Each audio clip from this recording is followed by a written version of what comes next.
So, 15 years ago, Stephen was put in prison in Saudi Arabia, essentially. And he'll tell us the story when he gets here in a short while about what occurred that this happened in the first place. After that, he was then, and after his arrest and then his sentencing, he was then on death row. And he was supposed to be executed last year. His mother went on a campaign, literally, around the world to then save his life. And one of the ways in which his life was going to be saved was what was called a bloodlet, whereby the family would have allowed that certain amount of money would be paid on the head of their deceased. And so the amount that they were looking at was $1 million, essentially. And the mother didn't have this kind of money. She went about looking for it. They'll tell us the details as to where it came from for the allowance then for him to then be released. The process took some time, but Stephen arrived back in the country a couple of days ago, and that sentence is essentially off of his head.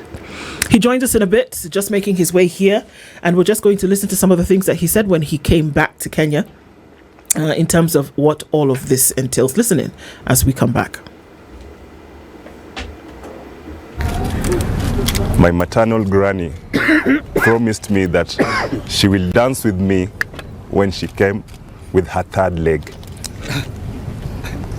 So her third leg is here with me today, and sure, she had really danced with it. My presence here today is nothing short of a miracle. And I want to begin by thanking Allah subhanahu wa ta'ala for the gift of life. I want also to thank everyone who prayed for me, encouraged me, and contributed towards my freedom and return home.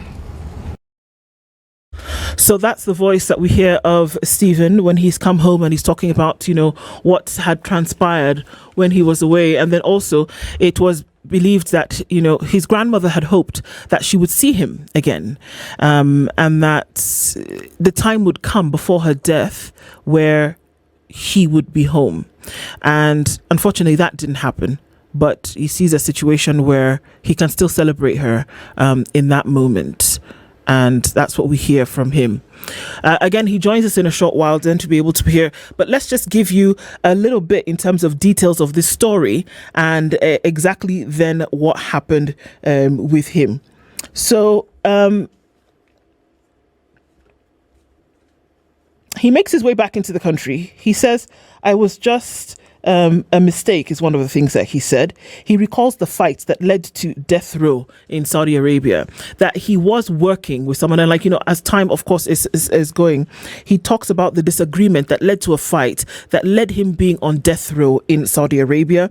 He had spent over a decade in jail in Saudi Arabia, revealed that a salary dispute is what led to him being put on death row in one of the Gulf nations.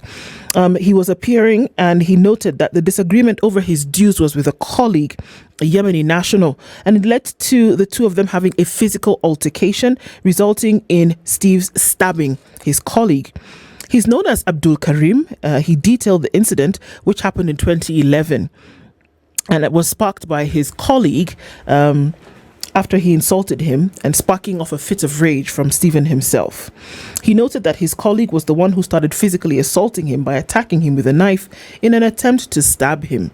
He then disclosed that it was an act of self-defense, and that he felt he was fatally stabbed rather than he fatally stabbed his colleague. He said it was salary related. I was supposed to go and collect my salary, but he was not willing to let me go. I ended up getting angry. He used words that were not very good, and I could not understand them. He's the one who started the fight. The knife was his, and after he used it on me, I used it on him. We had a misunderstanding, which ended up in a fight, and it escalated until there were some stabbings, which were not intentional. Well, he was subsequently arrested, imprisoned, and put on death row over the next decade after the incident. He divulged that the two were both working with under the accounts department at the restaurant in Saudi Arabia at the time. He revealed that he had stab wounds on his hand and thigh from the fight, while the victim succumbed to a single stab wound to the chest. Still, he said, Halim's death was not directly caused by the stab wounds, but by delayed medical attention. The main cause of his death was not stabbing, but that he delayed going to hospital, and so he lost a lot of blood. He says it was a mistake. It occurred in the night of April 9th, 2011, exactly 16 years after Steve had first travelled to Saudi Arabia. He returned home to Kenya early Tuesday morning after a protracted legal battle in Saudi Arabia, where his initial manslaughter conviction was later upgraded to murder, resulting in a death sentence. His execution was stayed after the victim's family agreed to accept blood money, a financial compensation allowed under Islamic law. With support from the Kenyan government and the Muslim World League, 129 million shillings was raised to secure his release. He was freed on the 22nd of July 2025 after completing all processes and performing Umrah before he was deported to Kenya. That's the story that we look at this morning. And I remember last year we did have a conversation with Steve's mother, and she's here again with us, and Steve is here as well. Even as we get into this conversation, we want to say a very good morning to you both. Stephen, good morning. Morning. How are you doing?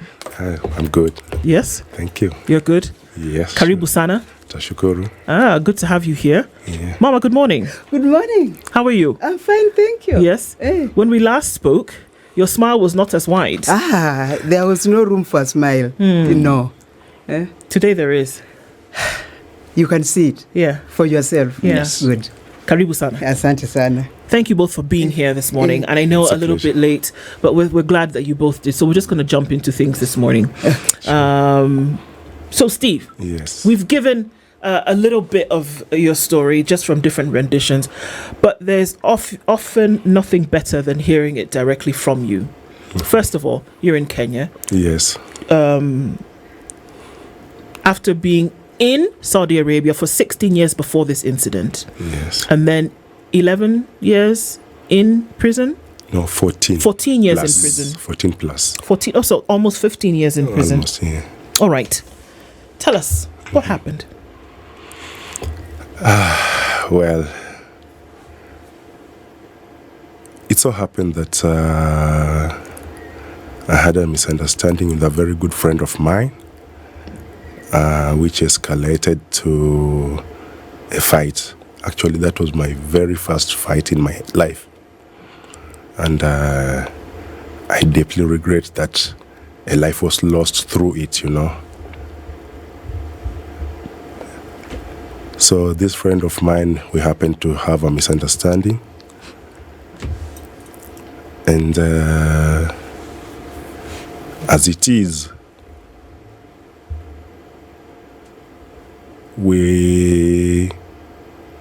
as I said, we had a misunderstanding, and when things escalated, there was he attacked me actually, and I retaliated, and unfortunately he lost a lot of blood and passed on.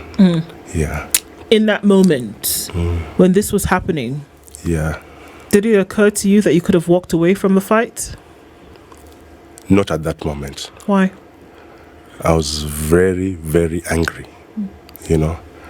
And as I said, had I given it a thought, it would have not reached to that stage that it reached. Yeah. So we talk about a situation where, based off the accounts that you've given so far, it was a salary-related matter. Yes, it was a salary-related matter. Yeah, by salary-related matter, what exactly do you mean? And how did it end up that your friend ended up stabbing you first? Yeah, actually, it was overdue, and our boss had instructed that he should give me the salary, but he was reluctant, you know, and there was this sort of jealousy because it was like a bulk after several months, So why should he be like receiving a bulk, you know? So thereafter, he was like, give me time. And I was like, I'm supposed to be going to work the following morning. Actually, this thing happened late in the night. We used to close the restaurants past 2 a.m., 3 a.m., you know. So he said that I should come to him after closure so that he can calculate and see what goes to the bank and what can remain for me. But at the same time, we used to relieve each other. So on that account, he was like, I hold for him his job. Actually, that day there was a club match, you know. The two very big teams were playing, and he was supporting one and I was supporting the other. But he needed me to replace him so that he could watch the match. But he was just playing me because he was taking advantage of my need. So that's how he went. By the time he came back, I was like, okay, now you're done. So can you release me, you know? So he was like, why are you in a hurry and all those things? So I was like sort of angry, and he used bad words actually that touched on my mother that didn't uga well with me. So I held him by the shirt, and that's how the fight broke up. So there was this fire extinguisher that he tried to hit me with, and I happened to squeeze the nozzle, and the room was just full of white powder, you know. So I was not seeing him, he was not seeing me. But the next thing, I just felt a stab on my thigh. And when I was still reacting, another stab on the hand, on my left hand. So that is how I managed to overpower him actually, got the knife, and I returned it, you know. So You returned it. What does that mean? I stabbed him also on the chest. So you took the weapon. Yeah, I took it from him and I used it on him. Did you know what you were doing in that moment? Not at all. You didn't know what you were doing with the knife? No, I'm saying I took the knife and I was just returning what had been done on me, you know. But least did I know that it would end like that, you know. Actually, he did not die because of the stab wound. The doctor reports clearly states that he lost a lot of blood. That's how he died. Would he have gone to the hospital earlier, it would have not reached to that extent. Did he delay in going to the hospital? Yeah. Why? There are so many procedures there, you know. It's like you have to call an ambulance and all this. You cannot just evacuate somebody from a scene, like an accident scene or anything, before the authorities come in, you know. Should anything happen to that person, you'll be liable. You see, so people tend to be afraid to touch anybody that is in an accident victim or anything, you know, until the authorities come in. Okay. So I think those are some of the things that need to be addressed, you know, because we've seen situations whereby people have died on the scene that could have been saved, you know. So during that time, when he's lying there bleeding, what are you thinking about? What are you doing? Have you called the authorities? Who has called the authorities before this man is actually taken to hospital? I did not see actually that he was bleeding because that time when my tempers were high and all, I had him crying out that I'm dying. So I moved out from him and actually I drove home, you know. Okay. Yeah, I went back home. Allow me to understand this. Yeah. He is crying in pain, and you heard him cry. Yes. But you went home. Yes. Why did you go home? as I'm saying, my anger that time, I was like, I have nothing to do with this guy, Yeah. And I just found myself driving home, Okay. Yeah. So you, at that point, and for us to understand this, Yes. at that point, Steve, you realized that you could leave the scene. But prior to that, when he had angered you with the words that he spoke, you didn't feel that you could walk away from that position. But after the fact, you felt that you should leave because you couldn't be in that position anymore. Yeah, as I said earlier on, the fight actually, the way it broke up, it was just something that was sudden, and the introduction of the weapon is actually what aggravated me more. Okay.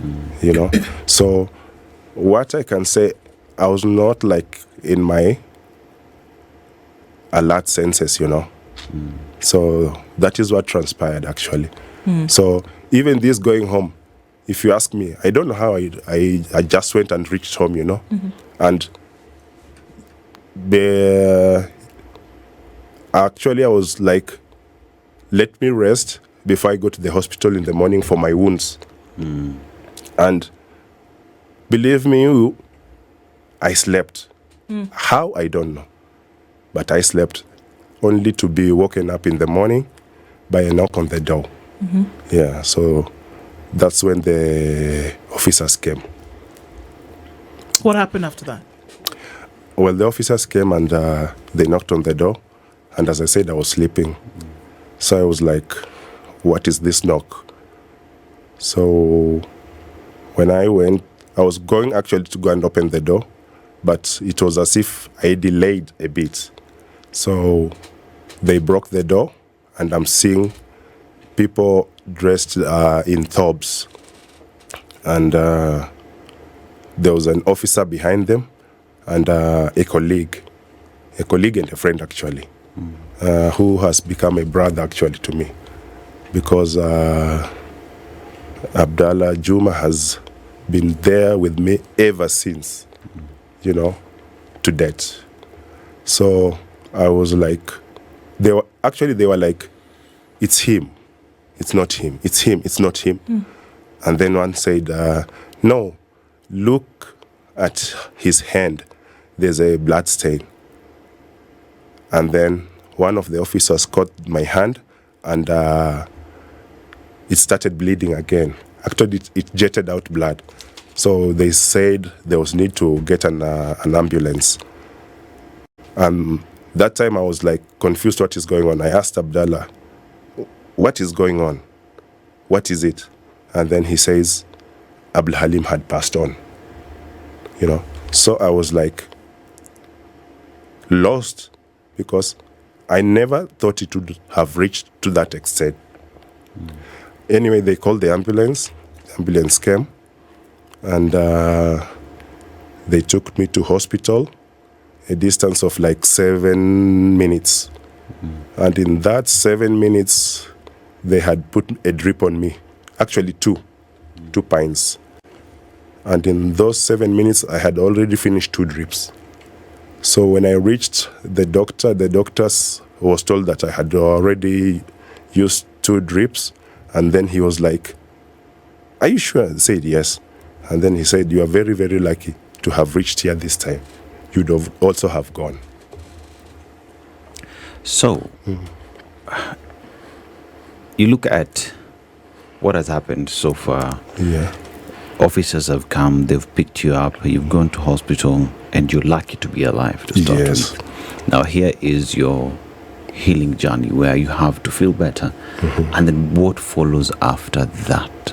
Yes, what follows after that, after they had stitched me, I left the hospital, and just as I was leaving, there were 2 officials who were working for the Kenya embassy. So they came to me and said, Pole, you know. We've just been told what has happened. And the officers were like, does this person speak, you know? Because actually I was like in shock, you know. I did not talk to them any word from the time they arrested me up to that time. And then I said to them, yeah, I've just learned this morning that is what has happened. So the officers were like, he can speak. I said, yeah. So they said, please help us with translation, because from the time we arrested him, he has not talked to us. So that was Bamze. May his soul rest in peace, a very good friend also. And Lalet, also Let, you know. So the two translated for them for the initial interrogation, you know. So thereafter, they said, thank you very much for assisting us. And then I was now taken to the main investigator, who now finished up the job and said I should go to court, because there you have to thumbprint against the allegations and all. Thereafter, the judges, there were 3. They set a date for the hearing, and on the hearing day, actually I was alone. There was nobody else in the room. Neither the family of the victim, nobody, just me and the judges. So, and the translator, of course. So they said they were sentencing me to 5 years for manslaughter.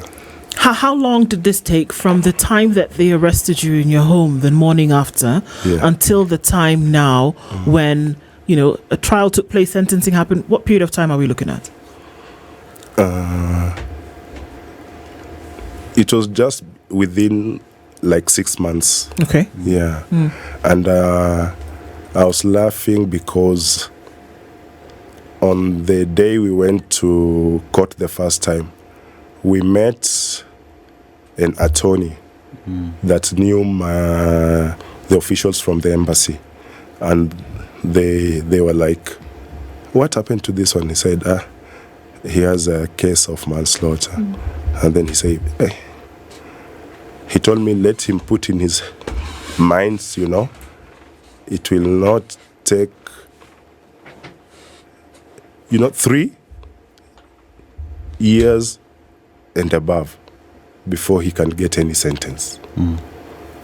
So already in my mind, I had already programmed myself that it's going to take a long time before I'm even sentenced. But to my surprise, within 6 months, I had already gotten my sentence. You see. Did you get an opportunity to tell the court your story? Yes, you that do. You are acting on self-defense. Was there, say, video evidence, footage to corroborate what it is you're saying? There's no any video footage. Actually, by that time, where I was working, there was no CCTV. And there were no witnesses because it was just me and him, you know.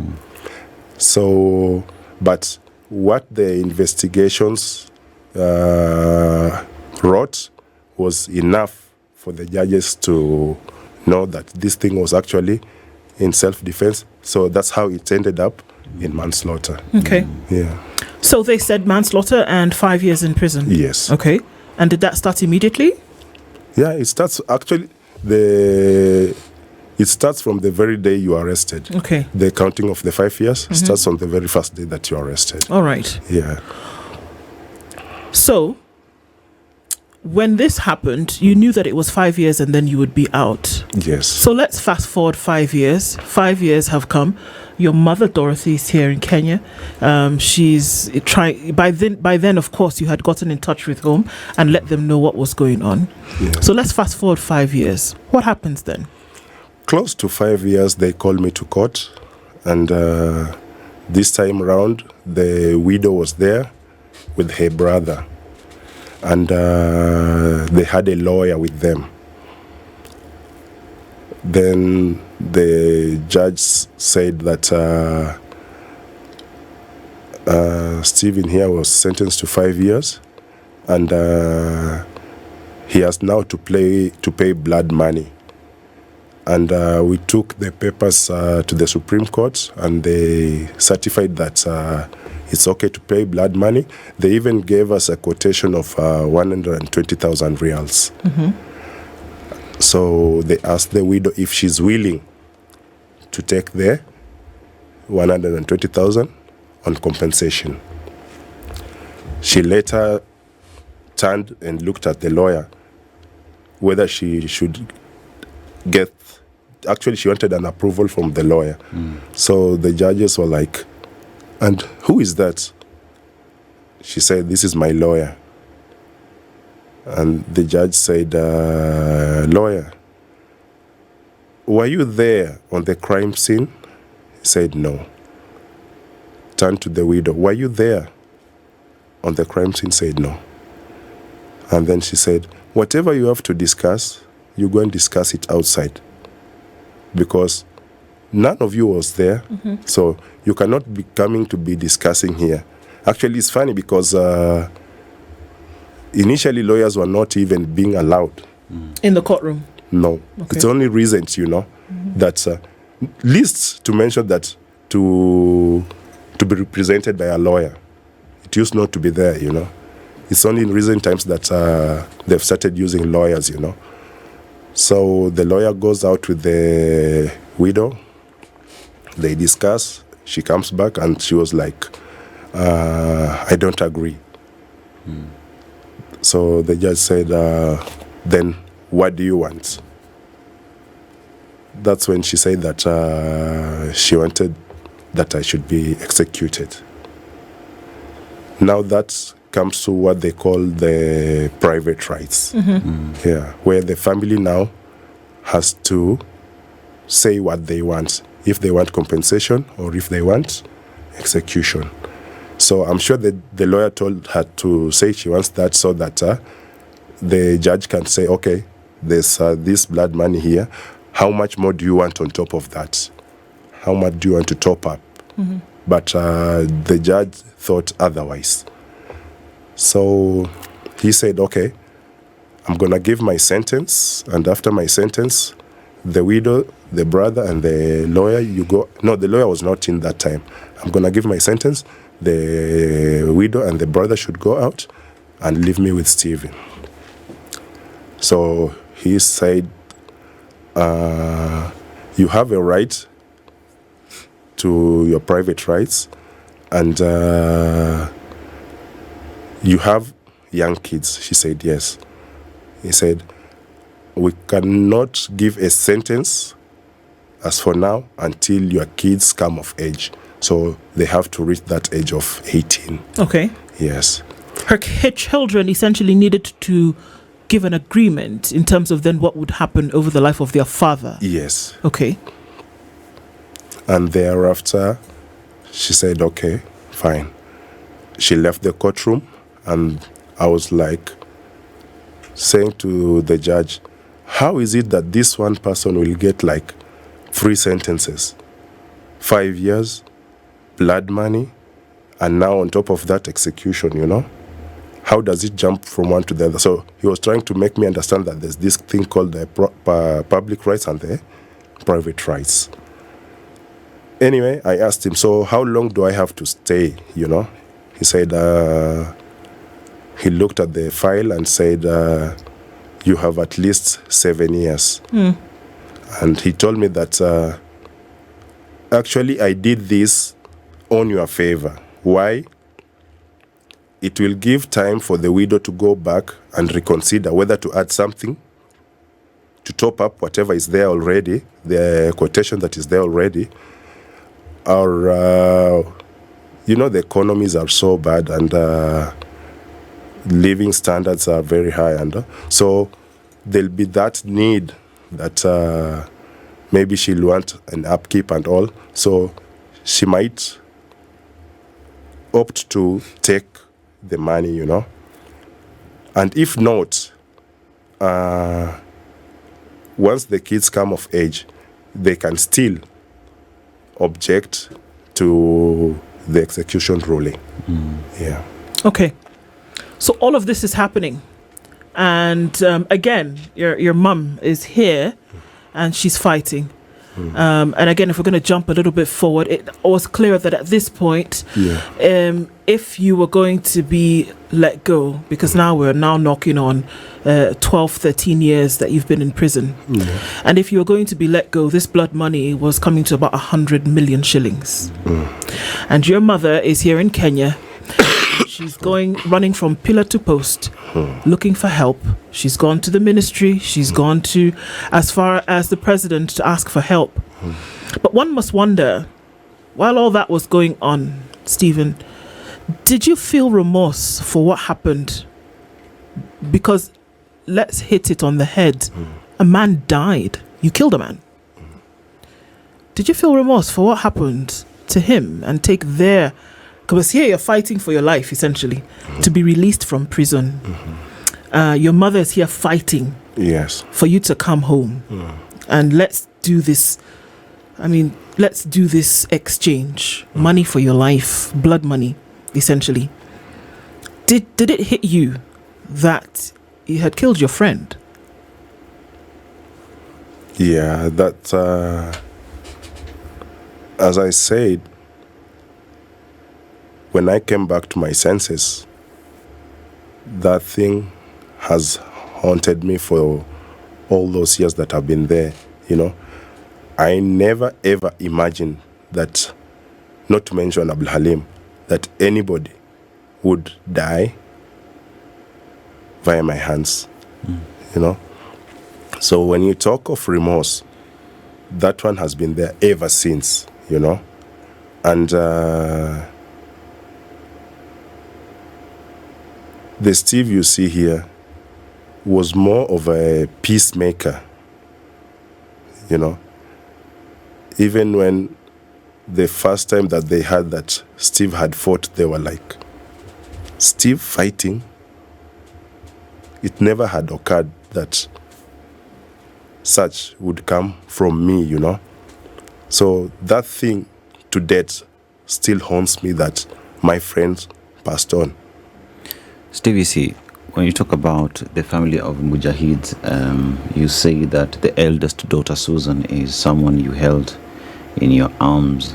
She was still a toddler when you started working there. Yes. And here's a question where even during the funeral, you never got an opportunity to say goodbye to your friend or even send condolences. Yeah. But here, with a situation where now the blood money has been paid, you are free. Ever got an opportunity to speak to them? Even send a message? The only message that went to them was via the embassy. Our own, they never allowed us because at one time, Mama and my brother Cyprian tried even to go to Saudi Arabia and just see the Mujahids, send their condolences, you know, and just say sorry. But they were never allowed, you know. They got the tickets, got the vaccines, and it was just a shut door. Why? I can never tell up to now. Personally, of course, when you are behind bars, they can never let you to go out, you know.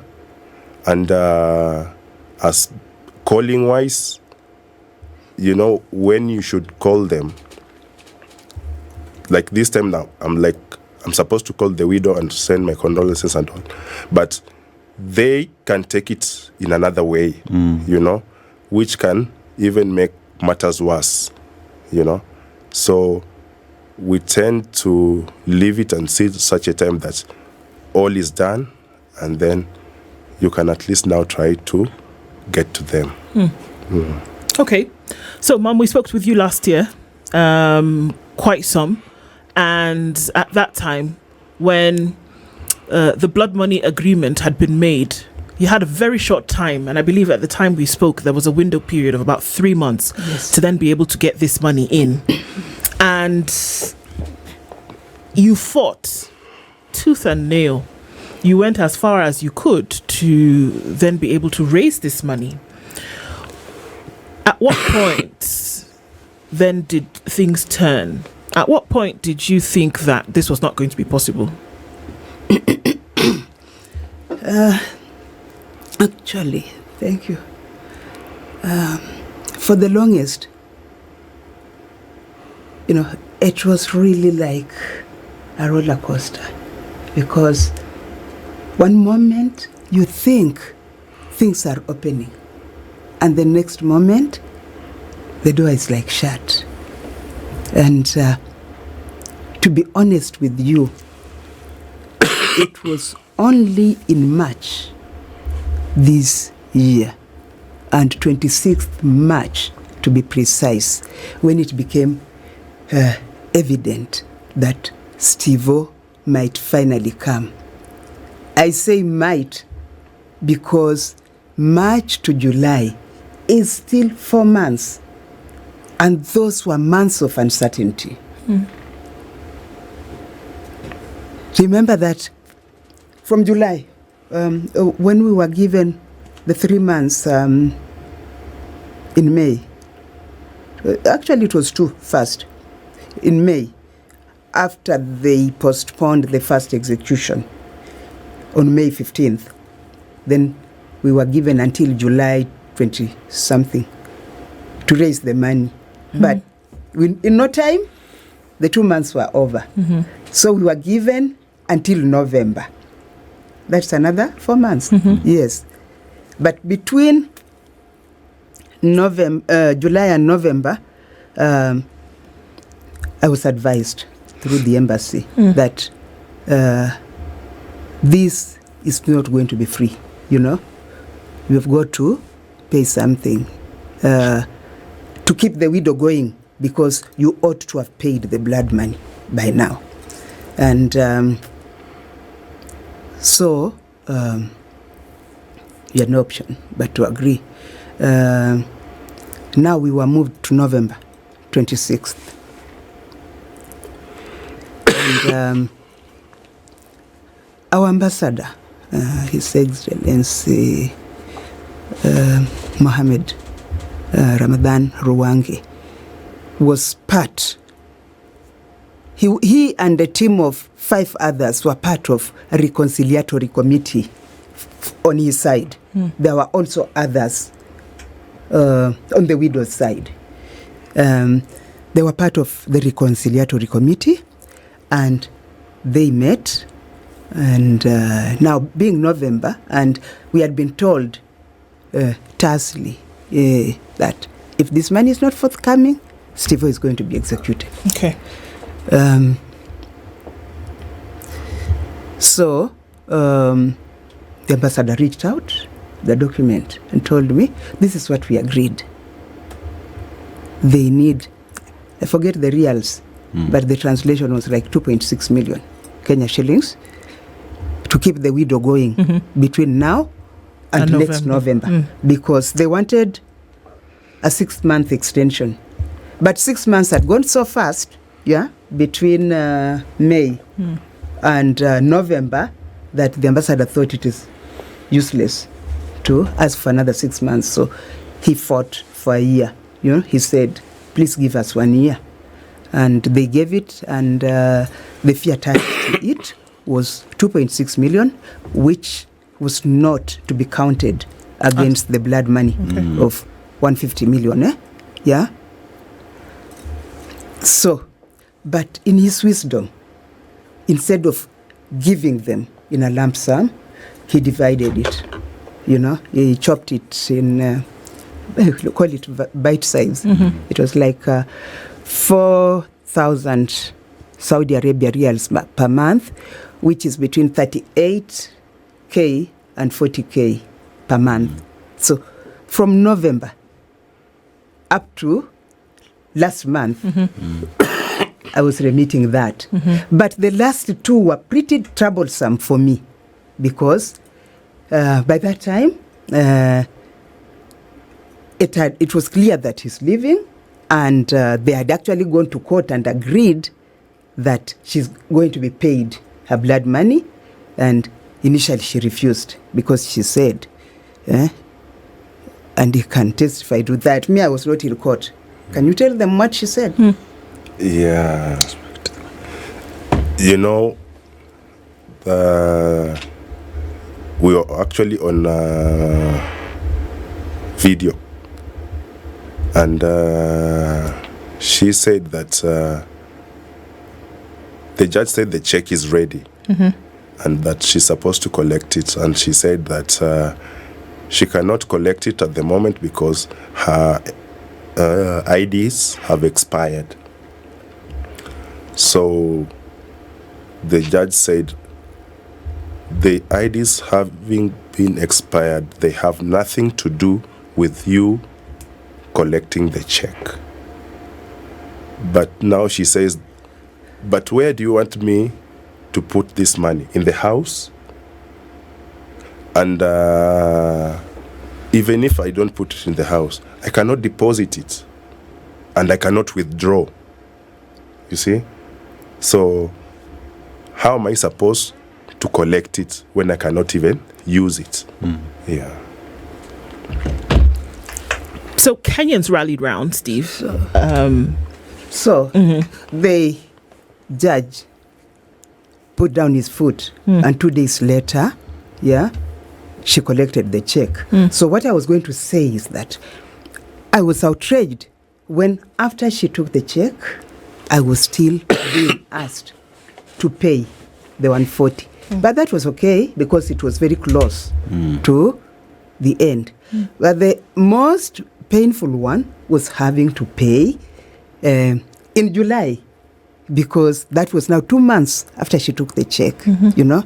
And I actually cried to the ambassador and said, look, you know, what can you do? You know, just save me from this lady. He said, look, pay, because it might make a difference between Steve being released in 2 weeks rather than 2 months. And then at that point, for some reason, maybe it was God ordained,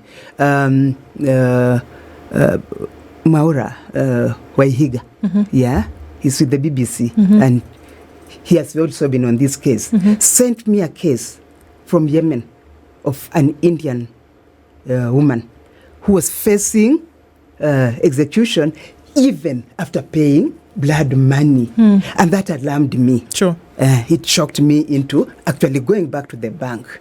And on that day, I didn't mourn, you know, because whenever I went to pay, I told my teller, they're still on my case, That day, I never spoke because I was petrified at the possibility that from the blue, they might just reverse. Yeah, reverse. So, Mom, here's a situation where your son is home.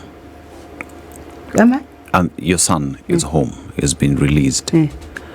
And what hangs in the air is fact that someone died in his hands. It is not easy for him. It is not easy for the family, and not easy for you as a mom. It's not. What are the conversations you're having such that such does not happen again? For me personally, I have, from the word go, wanted to appease myself by going to the widow. I think I said as much when I was first here. It has been my desire, my burning desire, to go and express my deep pain at Nadia. That is her name. Abdul Rahab Mahmoud. And in recent years, because I asked for that, up to the very end, really, I was told the widow is not ready to see you. So I can understand the pain, you know. Me, I had the pain of anticipation that my child might be killed. But here is a case of one where the husband actually died. And I know no amount of money can return the dead. And to tell you the truth, and I'm not saying so because the shoe is on another foot. Personally, I wouldn't consider money. No amount of money can replace life. And that's why I was thinking or obsessed with the forgiveness route. I know that no amount of millions will ever bring back my son's friend. They were friends. He told me as much. Yeah. So there's that. He has spoken himself that he has been haunted by that. Yeah. This is a friend. They used to sit together and eat together, you know. So, as he says, what happened was on the spur of the moment. Yeah. And as he says, I don't know what the fellow said, the late said, but it touched on me. You people are Africans. What touched on me is a matter of speculation, you know. Perhaps it's unmentionable, you know. And I know that men, especially, very few men, even the weakest of men, will not take it when their mothers, whatever, is touched.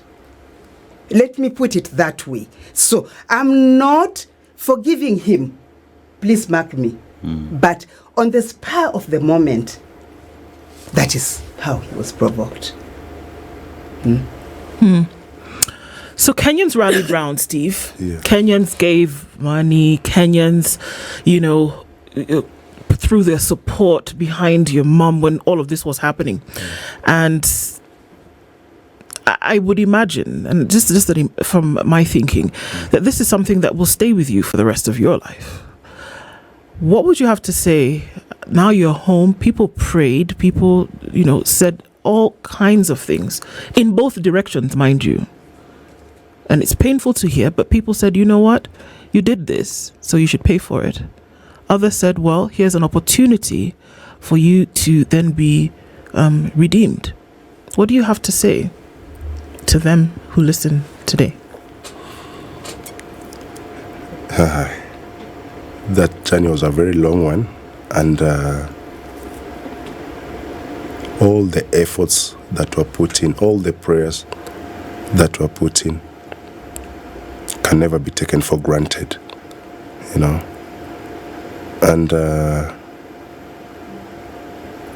it pains me that I had to subject my family and Kenyans at large to this, that they have to pop up to get me back home, But at the same time,